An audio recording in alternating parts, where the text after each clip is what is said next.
Salam, hər vaxtınız xeyir olsun. Ekspert rəyi efirdədir. Ötən həftə Bakı çox nüfuzlu və maraqlı bir tədbirə ev sahibliyi elədi.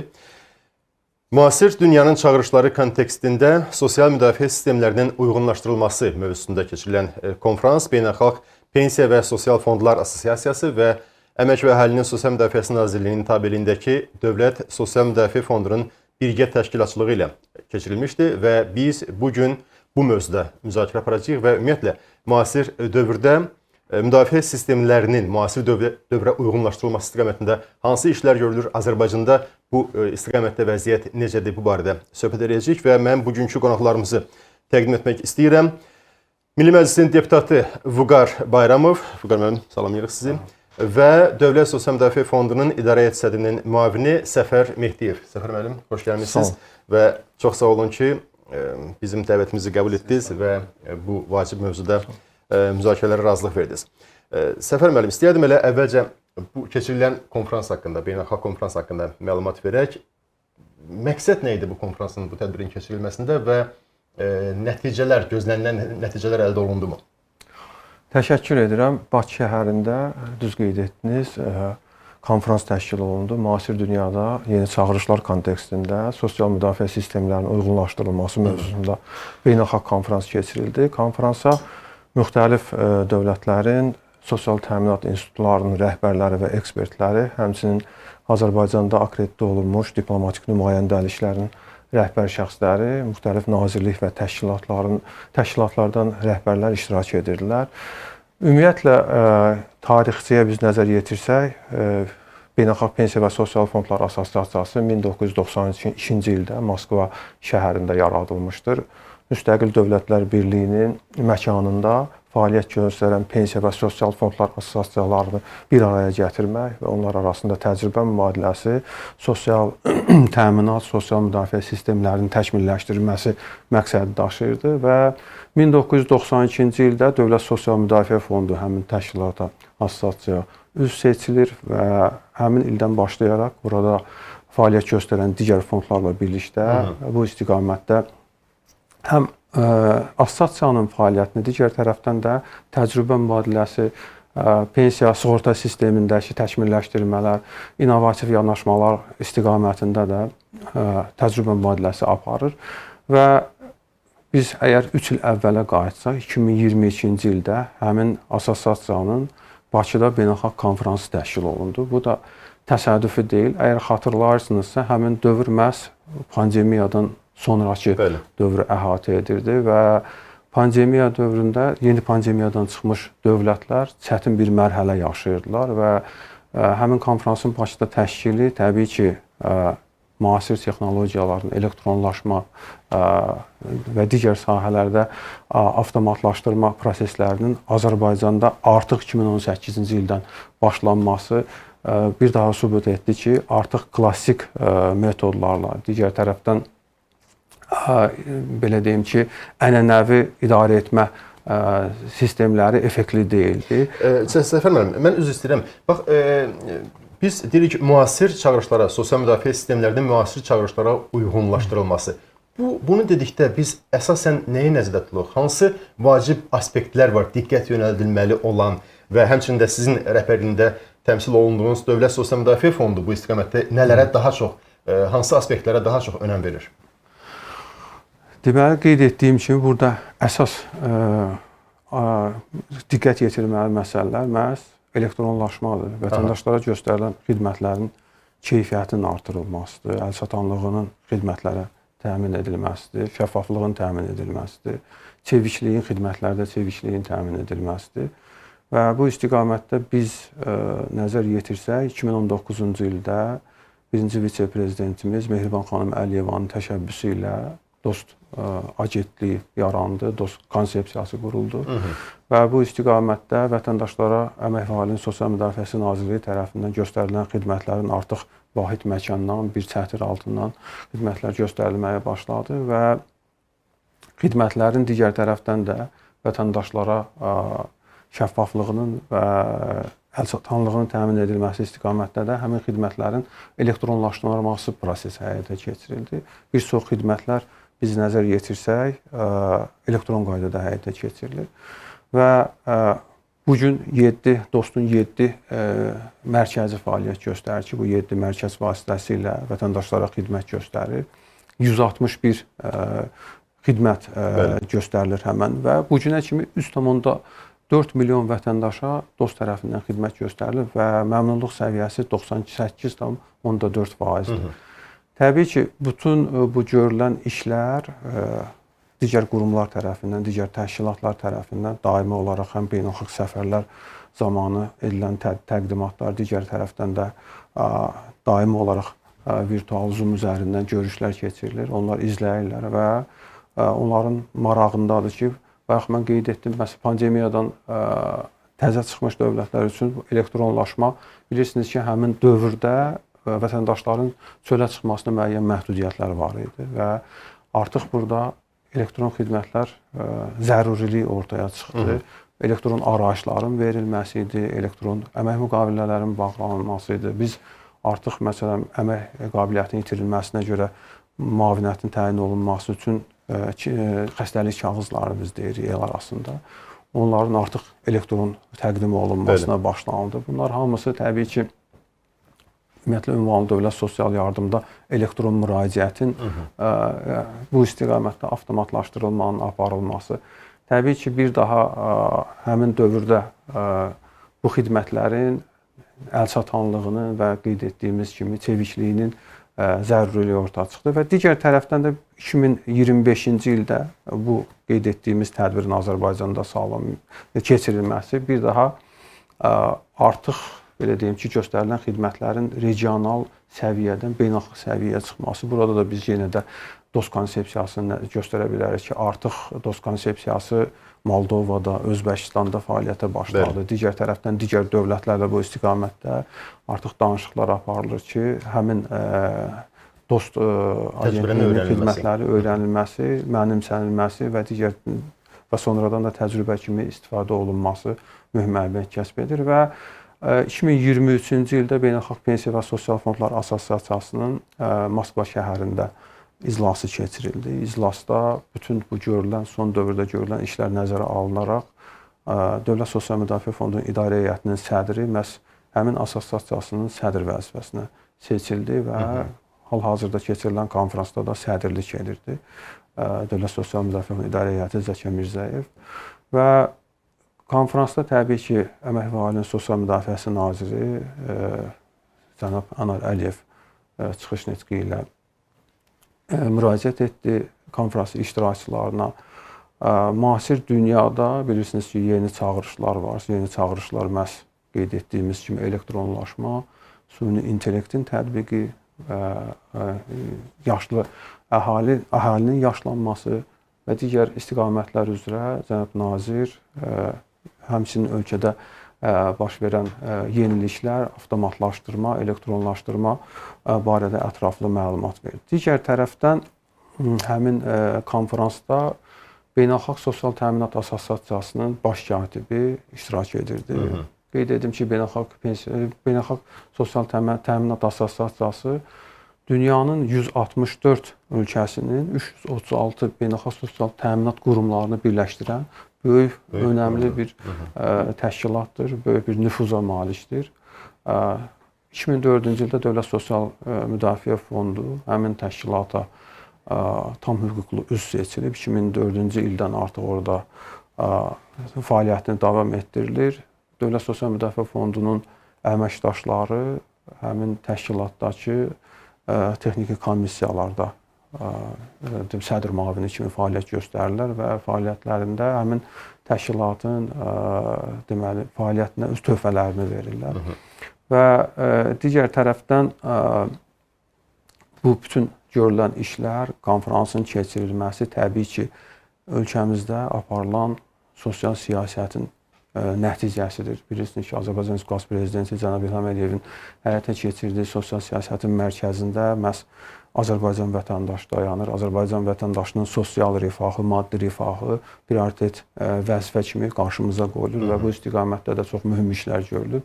Biz ötən dövrlərə nəzər yetirsək, artıq 5 sosial islahat paketi həyata keçirilmişdir ki, bu sosial islahat paketi nəticəsində 4 milyon vətəndaşımızı əhatə etmişdir və bu istiqamətdə də 7,6 milyard manat vəsait sərf olunmaqdadır. Və sosial islahat paketi nəticəsində minimum əmək haqqı artırılmışdır. 3,1 dəfə 400 manata çatdırılmışdır. Minimum əmək haqqının artırılması nəticəsində deməli cəzaçəkmə müəssisəsindən azad olmuş şəxslərin müavinətlərinin də məbləğində artım baş vermişdir. Çünki məhz minimum əmək haqqıya bağlıdır. 400 manat olduqda 1600 manat da həmin müavinətin məbləği olmuşdur. Digər tərəfdən minimum pensiya 2,9 dəfə artırılaraq 320 manata çatdırılmışdır. Və digər tərəfdən bu da təqaüdçülərə verilən dəfn üçün müavinətin məbləğində artıma səbəb olmuşdur. 960 manata çatdırılmışdır. Çünki minimum pensiyanın 3 misli qədər həmin müavinət ödənilir. Digər tərəfdən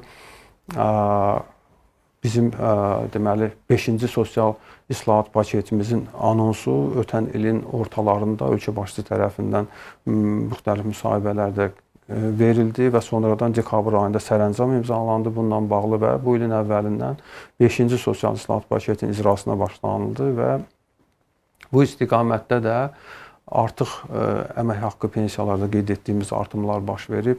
Müavinət və təqaüdlərin artımı iyul ayından, gələn aydan deməli baş verəcəkdir və digər tərəfdən biz nəzər yetirsək ünvanlı dövlət sosial yardımı məbləği 2,6 dəfə artırılıb, yaşayış minimumu 65% artırılıb, ehtiyac meyarı 2,2 dəfə artırılıb və müavinət və təqaüdlərin məbləği 5 dəfəyədək artırılıb. 400 milyon manatdan hal-hazırda bu istiqamətdə 1,4 milyard manat vəsait sərf olunmaqdadır. Digər tərəfdən biz 5-ci sosial islahat paketinin deməli 3 milyon vətəndaşımızı əlavə olaraq əhatə edəcək və bu istiqamətdə də əlavə olaraq 1,4 milyard manat vəsait sərf olunacaqdır. Ümumilikdə qeyd etdiyimiz deməli məsələlər məhz vətəndaşlarımızın maddi rifahının yaxşılaşdırılmasına yönəldir. Digər tərəfdən vətəndaşlarımızın qeyd etdiyimiz kimi xidmətlərə əlçatanlığının təmin edilməsi istiqamətində də artıq Əmək və Əhalinin Sosial Müdafiəsi Nazirliyi tərəfindən məhz elektronlaşdırılmanın aparılmasıdır ki, bu istiqamətdədir. Mən üzr istəyirəm Səfər müəllim. Mən bu barədə əlavə sizə sual verəcəm. Çünki məhz bu vətəndaşlara xidmət göstərilməsi, rəqəmsallaşma və s. bu istiqamətdə mən sizdən əlavə məlumatlar xahiş edəcəm verəsiniz bizim tamaşaçılarımıza. Təbii ki, bu işlər daim gedir. Biz kütləvi informasiya vasitələrindən bizim həmçinin tamaşaçılarımız da bunu izləyirlər. Ölkəmizdə sosial sahəyə çox böyük önəm verilir. İslahatlar daim aparılır. Təkmilləşdirmə işləri daim aparılır. Və mən istədim bu yerdə Vüqar müəllimin fikrini öyrənim. Çünki Vüqar müəllim, biz bilirik ki, siz həm də bir iqtisadçı olaraq yalnız ölkəmizdə yox, dünyada gedən bu sosial iqtisadi sahədə gedən tendensiyaları, yenilikləri daim izləyən bir insan kimi istəyərdim siz bu məsələyə öz fikrinizi bildirəsiniz. Sosial müdafiə sistemində müasir tələblər dedikdə, müasir prinsiplər dedikdə, əsas müasir çağırışlar dedikdə nə anlaşılır? Yəni burada əsas fərqlər nədir? Tutaq ki, 20 il bundan əvvəlki ilə indi arasında hər hansı bir fərqlər varmı? Təbii ki, var. Əvvəla çağırışlar dəyişir və çox yeni və çevik çağırışlar, tələblər və prinsiplər formalaşır. Nəzərə alsaq ki, nəinki 20 il əvvəl, hətta bir neçə il əvvəllə müqayisədə həm qlobal, həm milli səviyyədə çağırışların dəyişməsi müşahidə olunur. Əvvəla orta ömür müddəti artır və orta ömür müddəti artdığına görə qlobal olaraq, həm milli olaraq, həm təbii ki, ölkə olaraq bu təbii ki, yeni tələblər formalaşdırır. Bu, praktik olaraq bu istiqamətdə vətəndaşlarımızın sosial təminatın gücləndirilməsi ilə bağlı daha çox resursların ayrılması və səfərbər edilməsi və bu istiqamətə yönəldilməsini özündə edir və təbii ki, bu resurs tələbi yaradır. Yəni, çağırış əslində vəsaitə tələb artırır, vəsaitə tələb formalaşır. Və təbii ki, nəzərə alsaq ki, Azərbaycan sosial ölkədir. Azərbaycan dövlət büdcəsinin 2025-ci ildə 41% sosial istiqamətə yönəldiləcək. Bu 16,9 milyard manat vəsait deməkdir. Yəni, praktik olaraq 17 milyard manata yaxın vəsait sosial istiqamətə yönəldilən vəsaitdir. Bu kontekstdən biz bir tərəfdən baxsaq, sosial istiqamətə yönəldilən vəsait nəzmində artımlar var və hər il bu artımlar müşahidə olunur. Səfər müəllim qeyd elədi, yalnız sosial paketlərin reallaşmasına 8 milyard manata yaxın vəsait xərclənir və kifayət qədər ciddi bir rəqəmdir. Azərbaycan 5-ci sosial paketi artıq reallaşdırır. Cənab Prezidentin rəhbərliyi ilə həm təbii əmək haqqı, pensiyada artımlar, növbəti mərhələdə sosial müavinət və təqaüdlərdə artımların həyata keçirilməsi gözlənilir və nəticə etibarən biz sosial paketin dərinləşməsini müşahidə edirik. O baxımdan tələblər, prinsiplər və ya çağırışlar kimi qruplaşdırsaq, birinci çağırış resursda tələbin artmasıdır.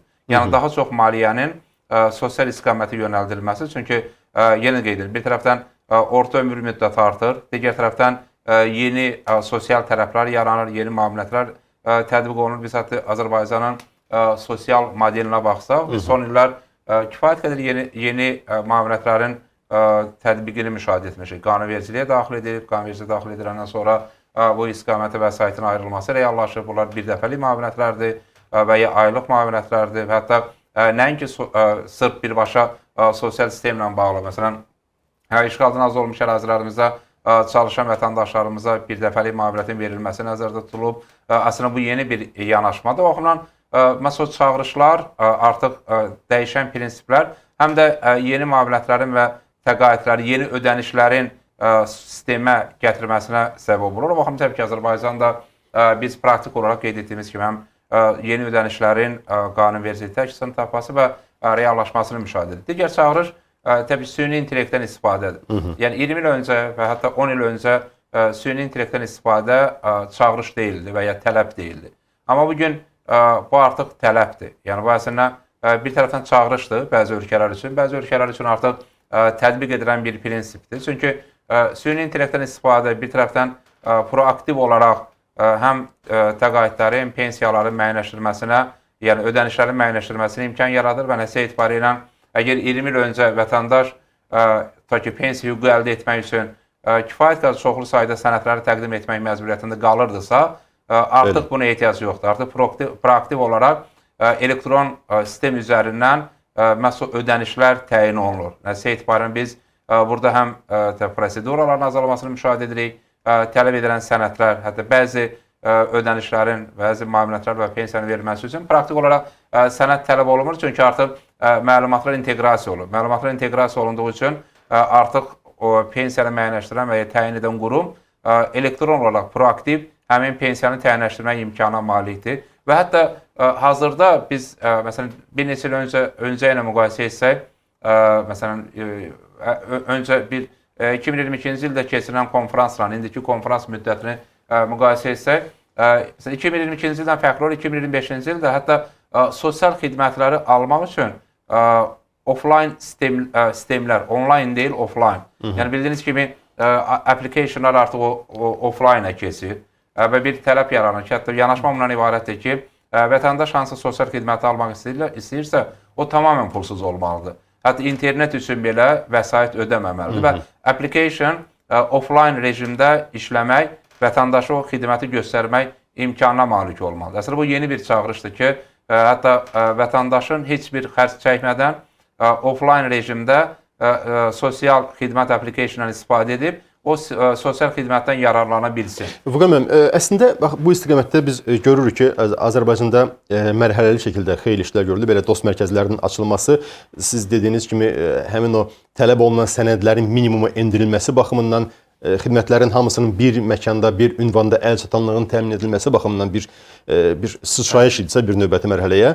Həmçinin bu istiqamətdə aparılan o xidmətlərin elektronlaşdırılması, proaktiv xidmətlərin sayının günü-gündən artması bu istiqamətdə hal-hazırda daim iş gedir bu xidmətlərin üzərində ki, bu xidmətlər vətəndaşın heç bir yerə getməsinə lüzum olmadan, heç bir yerə müraciət etməsinə, hansı sənədləri təqdim etməsinə lüzum olmadan həyata keçirilsin ki, bu da siz dediyiniz kimi məlumat bazasının, data bazanın yaradılmasının zəruri edir.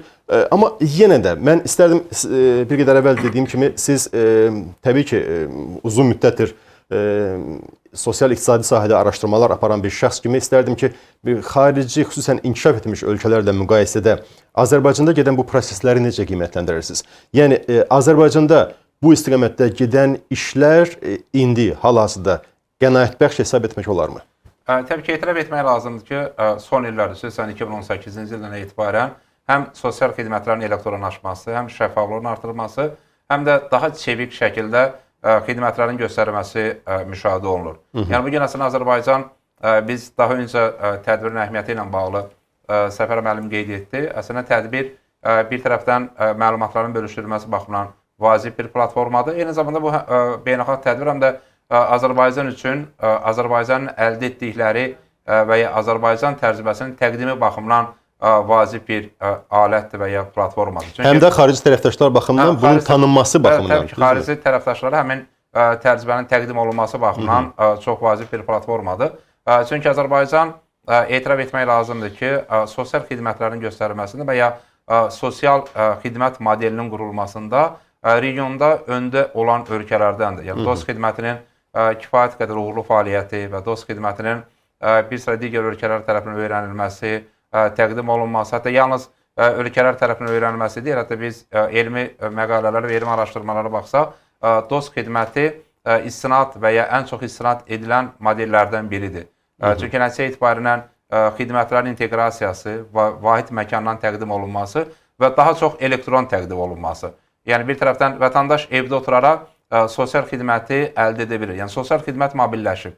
Və Azərbaycan o sosial xidməti mobilləşdirən və regionda aparıcı ölkələrdən biridir. Və xüsusən sosial xidmətlərin elektronlaşması və mobilləşməsi ilə bağlı biz qeyd olunduğu kimi keçmiş SSR ölkələrinə baxsaq, regiona baxsaq, Azərbaycan təbii ki, bu regionda öndə olan ölkələrdəndir. O baxımdan təbii ki, bu təcrübənin təqdim edilməsi və təcrübənin geniş yayılması vacibdir. Amma sözsüz bu o demək deyil ki, proses artıq tamamlanır. Sözsüz yeni çağırışlar var.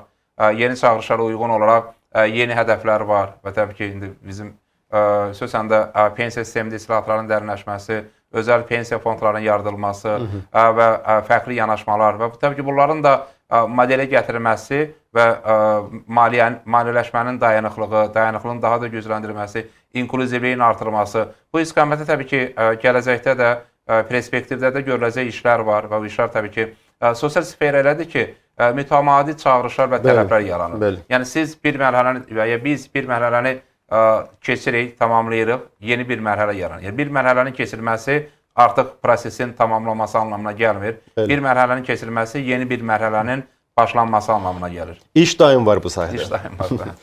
Mən Səfər müəllim, istərdim ki, qısaca olaraq toxundunuz bir qədər əvvəl. İstərdim ki, bax, bu elektronlaşma, bu sahədə sosial müdafiə sistemində avtomatlaşdırma, proaktiv xidmətlər və s. Bax, bunların bu sahəyə təsiri haqqında, cəmiyyətə təsiri haqqında, vətəndaşlara təsiri haqqında və həmçinin də xüsusən də bu şəffaflığın, hesabatlılığın təmin edilməsi baxımından bunun rolu haqqında danışasınız. Bu sahədə kifayət qədər müsbətə doğru irəliləyişə nail olmuşuq deyə bilərikmi bununla bağlı? Sosial müdafiə sistemləri, müasir sosial müdafiə sistemləri haqqında ətraflı Vüqar müəllim məlumat verdi. Burada yalnız vətəndaşlarımızın maddi rifahını deyil, digər tərəfdən onların sosial rifahını, onların deməli bu imkanlara çıxış imkanını, digər tərəfdən maliyyə dayanıqlığı və digər məsələləri əhatə etməlidir.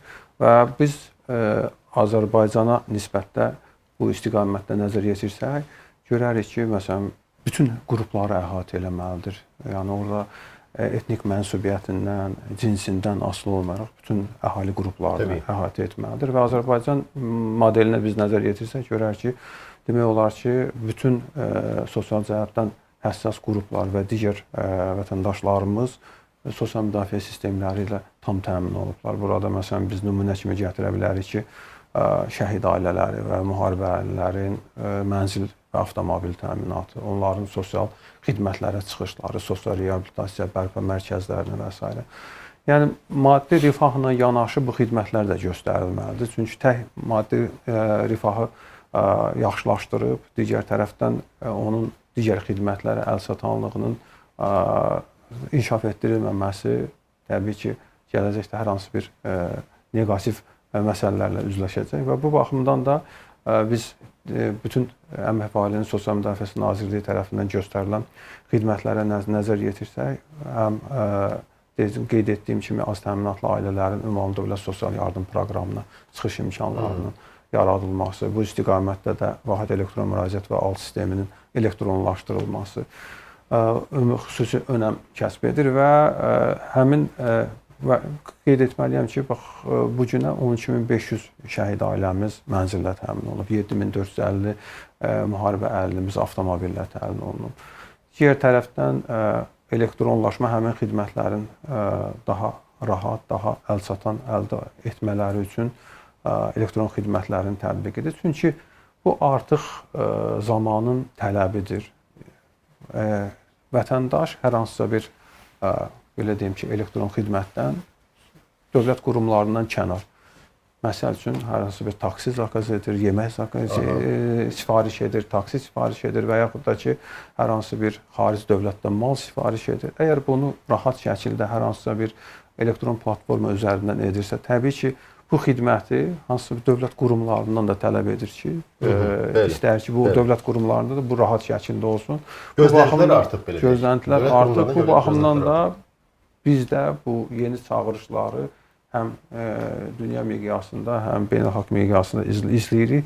Vüqar müəllim süni intellektdən danışdı ki, artıq belə deyim ki, bu bir çağırış deyil, bu artıq bir tələb kimi formalaşır ki, necə ki, əvvəllər elektronlaşmadan söhbət gedirdi. Biz belə deyim, Nazirliyin 159 xidməti elektronlaşdırılıb və onlardan 60-ı proaktiv qaydada həyata keçirilir.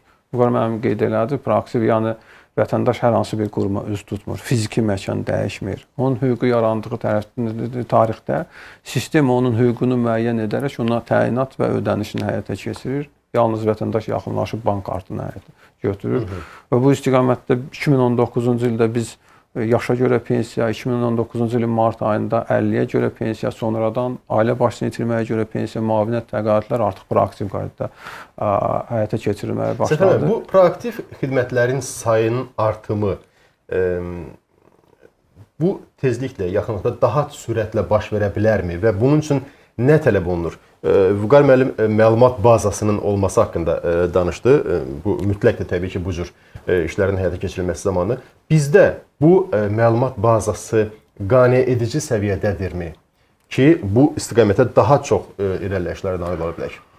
Deməli, proaktiv təyinatlar yalnız Əmək və Əhalinin Sosial Müdafiəsi Nazirliyinin informasiya bazasından deyil, digər qurumların da bazaları. Mən məlumat bazası dedikdə yalnız bizim Nazirliyin, Əmək və Əhalinin Sosial Müdafiəsi Nazirliyini nəzərdə tutmuram. Ümumiyyətlə dövlətlərin arasında məlumat bazasının inteqrasiyasından, bəli, vahid məlumat bazasından söhbət edir.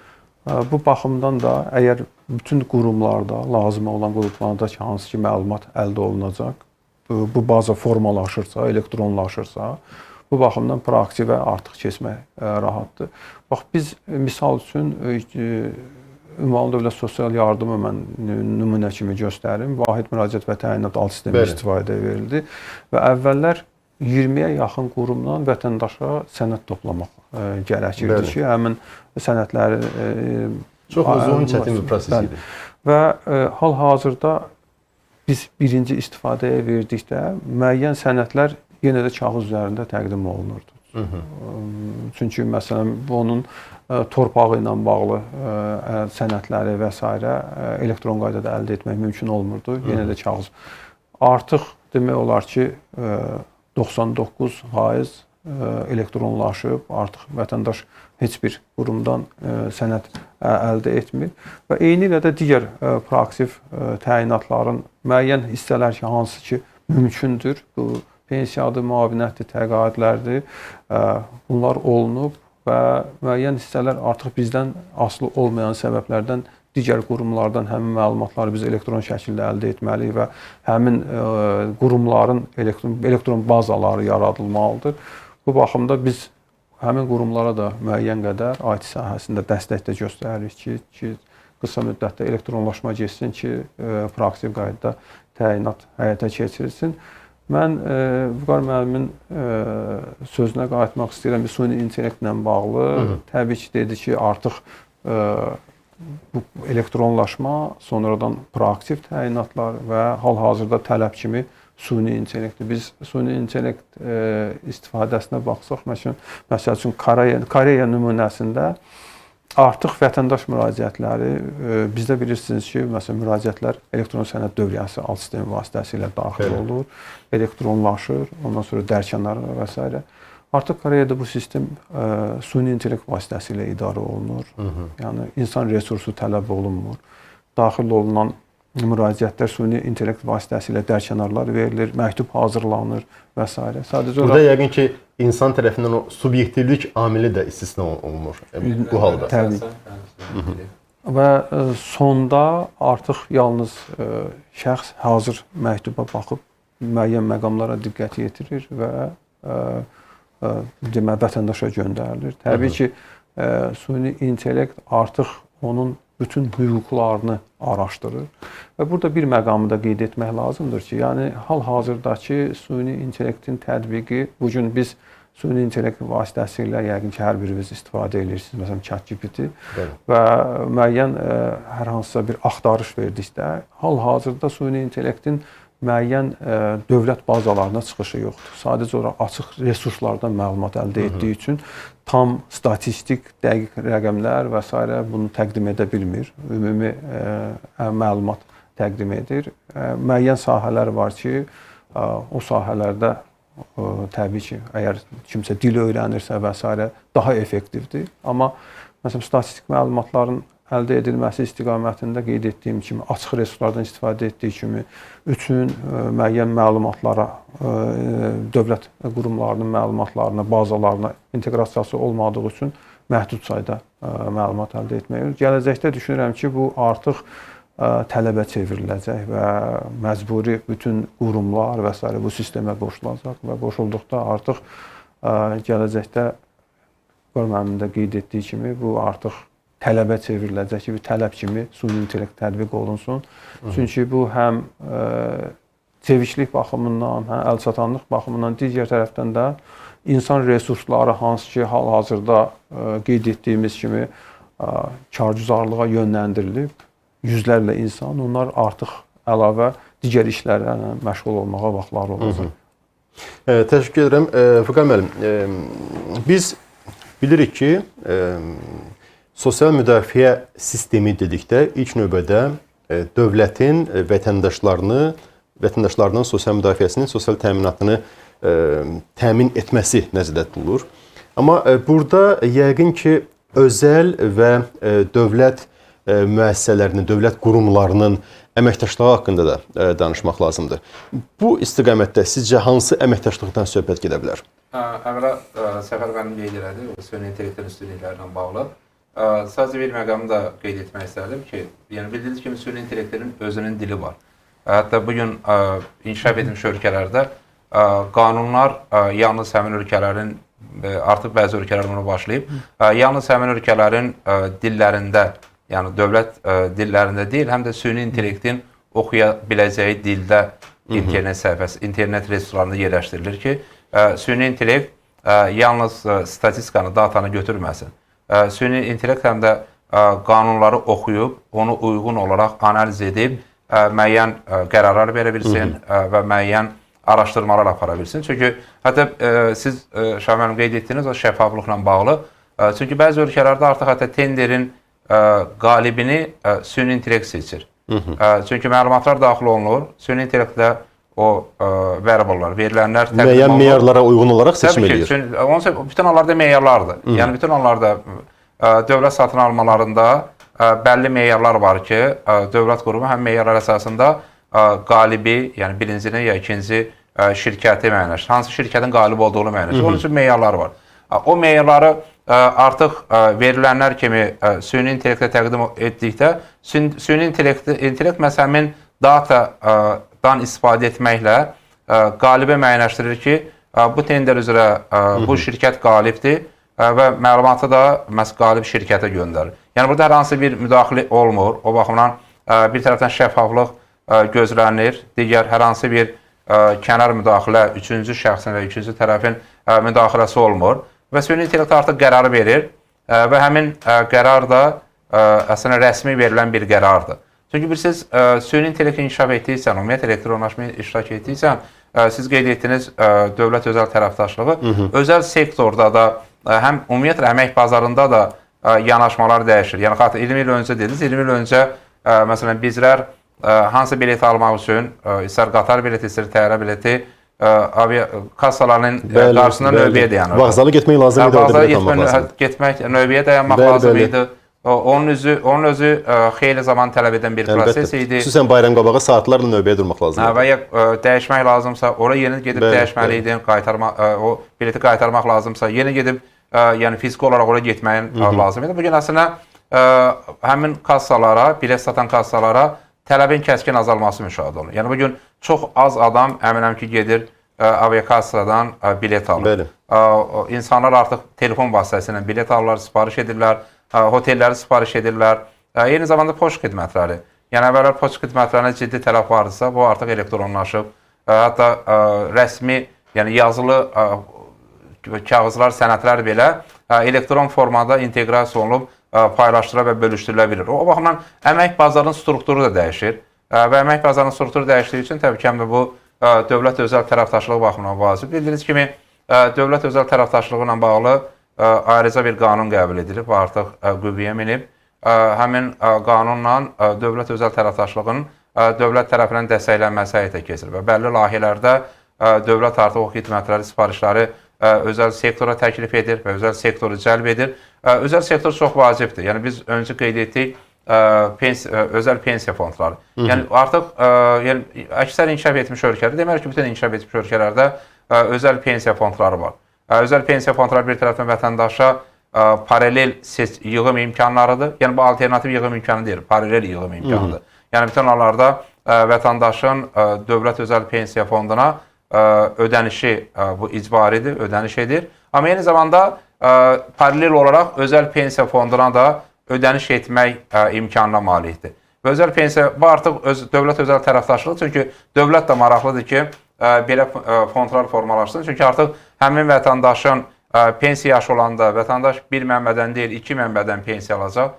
Məsələn, nümunə üçün deyil, 600 manat deyil, 300 manat özəl pensiya fondundan alacaq, 900 manat pensiya alacaq və dövlət maraqlıdır. Çünki dövlət həmin vətəndaşın sosial təminatın həm də özəl sektor vasitəsilə təmin olunmasında maraqlıdır. Çünki o baxımdan bu eyni zaman təbii ki, burada həm də özəl pensiya fondlarında kapitaldan istifadə ilə bağlı fərqli yanaşmalar var, kapitalın bir hissəsinin daha tez istifadə olunması və ya yaşla bağlı fərqli yanaşmalar var və bu əslində dövlət-özəl tərəfdaşlığıdır.